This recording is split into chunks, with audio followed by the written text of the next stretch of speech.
Daniel, capítulo 13. Deus não abandona os inocentes. Havia um morador de Babilônia chamado Joaquim. Ele tinha casado com uma mulher de nome Susana, filha de Elcias, e que era muito bonita e muito religiosa. Os pais dela eram gente correta e tinham instruído a filha na lei de Moisés. Joaquim era muito rico e tinha grande jardim ao lado de sua casa. Os judeus costumavam se reunir aí, porque Joaquim era mais respeitado de todos eles. Nesse ano, tinha sido nomeado 2 juízes, chefes de família, conselheiros do povo, aqueles de quem falou o Senhor. Injustiça brotou na Babilônia, vinda dos velhos juízes que passavam por guias do povo. Eles frequentavam a casa de Joaquim e era aí que as pessoas iam procurá-los quando tinham alguma coisa para resolver. Sempre que o povo ia-se embora, por volta do meio-dia, acontecia que Susana saía para dar 2 voltas no jardim do seu marido. Todos os dias, os 2 senhores viam Susana sair das suas voltas. Foi assim que começaram a cobiçá-la. Eles procuraram desviar o próprio pensamento para não olhar o céu, nem se lembrarem de seus justos julgamentos. Os 2 estavam totalmente apaixonados por ela, mas um não contava para o outro a sua paixão, pois tinham vergonha de falar de seus próprios desejos, e o que eles queriam era manter relação sexual com ela. Todos os dias ficavam esperando ansiosamente a hora em que ela passeava.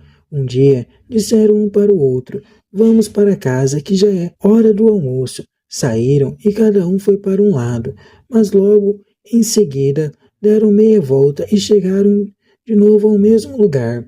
Então foram obrigados a falar um ao outro o motivo por que tinham voltado, e acabaram confessando a sua paixão. A partir daí, combinaram procurar juntos uma boa oportunidade para pegá-la sozinha. Os 2 estavam esperando ocasião oportuna, quando um dia ela saiu com 2 empregadas, como nos outros dias, e teve vontade de tomar um banho no jardim, porque estava fazendo calor. Não havia mais ninguém, a não ser os 2 senhores que estavam escondidos, observando Susana. Ela disse às empregadas: "Tragam óleo e perfume e fechem as portas do jardim, que eu vou tomar banho." Fazendo o que a patroa tinha dito, as empregadas fecharam os portões do jardim e saíram por uma porta lateral, a fim de irem buscar os que lhe tinham sido mandado, sem verem os 2 senhores que estavam bem escondidos. Foi só as empregadas saírem e os 2 senhores deixaram o esconderijo e foram ao encontro de Susana. E lhe disseram: "Olhe, os portões do jardim estão fechados e ninguém está vendo a gente. Nós estamos desejando você. Concorde conosco.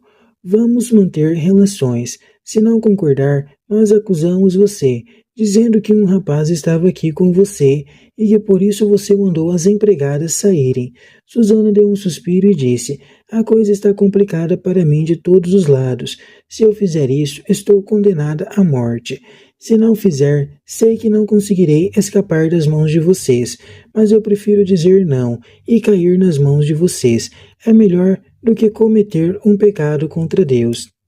Em seguida, ela gritou bem forte, mas os 2 senhores também gritaram falando contra ela. Um dos 2 correu e abriu os portões do jardim. O pessoal que estava dentro de casa, ao ouvir os gritos no jardim, entrou correndo pela porta lateral para ver o que tinha acontecido com Susana. Então os 2 senhores contaram a sua história.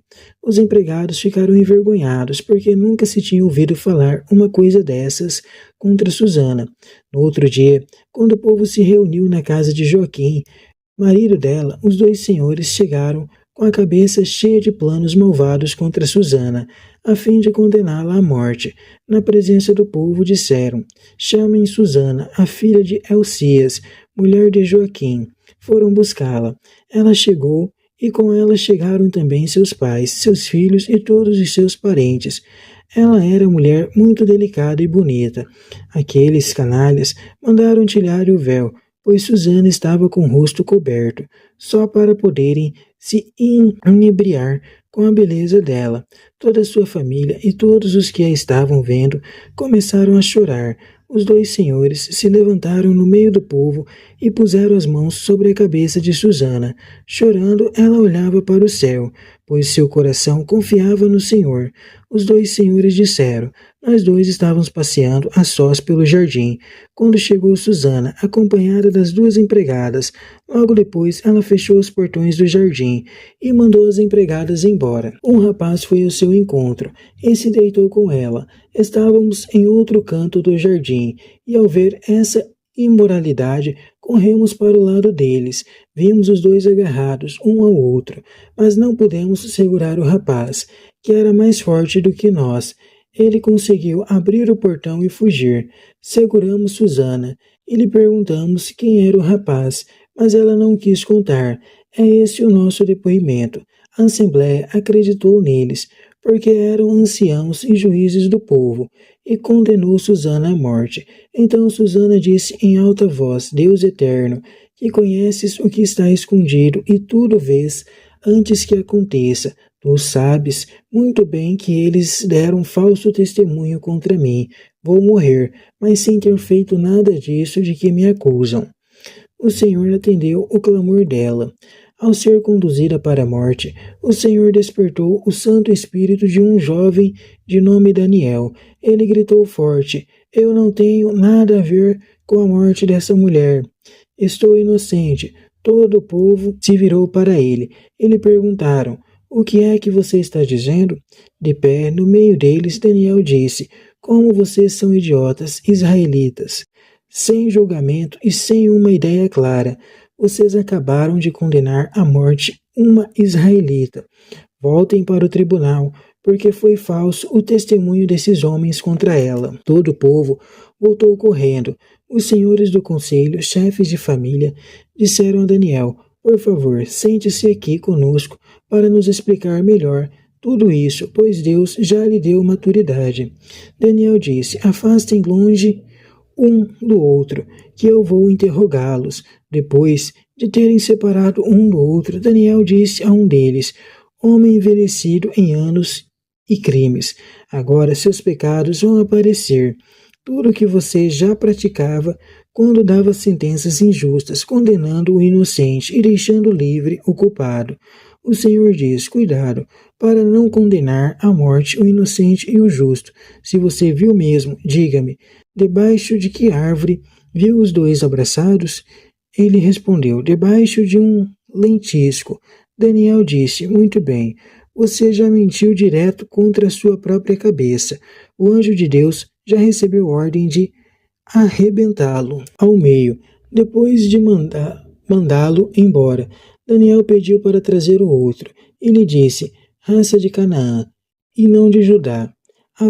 A beleza da mulher fez perder o rumo. A paixão embaralhou seu coração. Isso vocês faziam com as mulheres de Israel, e elas, com medo, se entregavam a vocês. Mas esta filha de Judá resistiu à imoralidade de vocês. Diga-me, debaixo de que árvore você viu os dois abraçados? Ele me respondeu: debaixo de um carvalho. Daniel disse: você acaba de mentir direto contra a sua própria cabeça. Com a espada na mão, o anjo de Deus está esperando para cortá-lo ao meio e acabar com os dois. Toda a assembleia começou a clamar, dando louvores a Deus, que salva os que nele confiam. Depois, todos se ergueram contra os dois velhos, pois de suas próprias bocas Daniel tinha provado que eles estavam mentindo. Fizeram com eles o que queriam fazer com Susana, de acordo com a lei de Moisés, e foi assim que nesse dia eles condenaram os dois à morte e salvaram uma pessoa inocente, por causa de sua filha Susana, Eucias e sua mulher, juntamente com Joaquim, marido dela, e todos os parentes puseram-se a louvar a Deus, pois nada de indecente encontraram nela, e desde esse dia Daniel teve grande prestígio entre o povo. O autor mostra que Deus não abandona os inocentes. Injustamente caluniada, salienta-se a felicidade e retidão de Susana, que prefere enfrentar a morte, uma vez que o adultério era punido com apedrejamento. Sem dúvida, a história critica a corrupção dos juízes que condenam inocentes e absolvem culpados, e fazem chantagem e extorsão. e, ao mesmo tempo, mostra que Deus age através de Daniel. Deus julga para fazer justiça.